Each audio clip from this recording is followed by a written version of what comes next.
In the land of Uz, far from our modern world, lived a man named Job. The Bible tells us Job was a man of perfect integrity. He was blameless and upright. He feared God and shunned evil.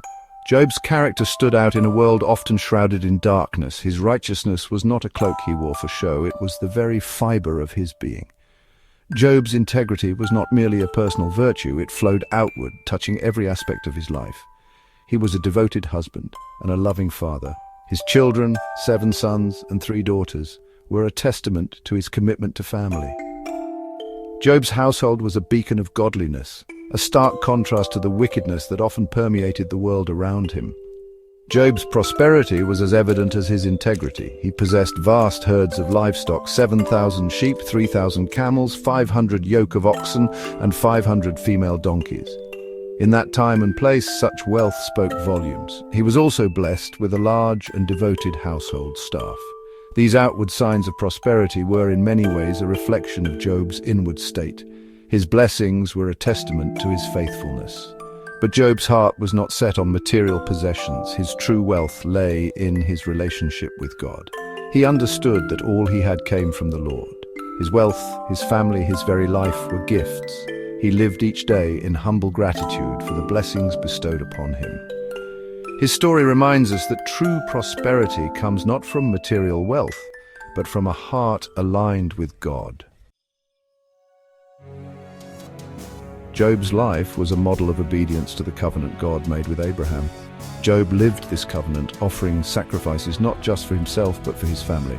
Job understood that sin had consequences. He was diligent in his efforts to atone for any wrongdoing, both his own and that of his family. Every day, Job gathered his children, leading them in worship and offering burnt offerings.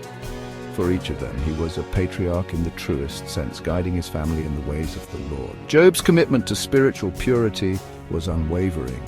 He believed that his children, even in their youthful exuberance, might have sinned or cursed God in their hearts. Job was not content to simply go through the motions of religious ritual. His faith was deeply personal, and he instilled that same depth of faith in his children. This commitment to purification reveals the depth of Job's relationship with God. It underscores the dramatic irony that will soon unfold. This man, so dedicated to righteousness, will face trials that shake him to his core. Job's story, though set in a distant past, speaks to the human condition in every age. It prompts us to examine our own lives. How do we approach our relationship with God? Are we content with mere outward displays of piety? Or do we strive for the genuine, heartfelt faith that characterized Job's life? Unbeknownst to Job, a conversation was taking place that would change his life forever. High in the heavenly realms, far beyond human sight, God assembled his celestial court. Among the angels present stood Satan, the accuser, the adversary of God and man. God, in his infinite wisdom, pointed to Job, saying, "Have you considered my servant Job? There is no one on earth like him. He is blameless and upright, a man who fears God and shuns evil." God's words were not a boast, but a statement of fact. He saw in Job a heart of unwavering devotion, a soul that reflected his own goodness. Satan, ever cynical and suspicious of human virtue, interjected, "Does Job fear God for nothing?" He insinuated that Job's piety was merely transactional, motivated by the blessings he received.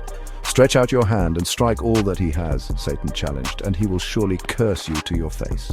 God, confident in Job's integrity, permitted Satan to test him, but he placed a strict condition.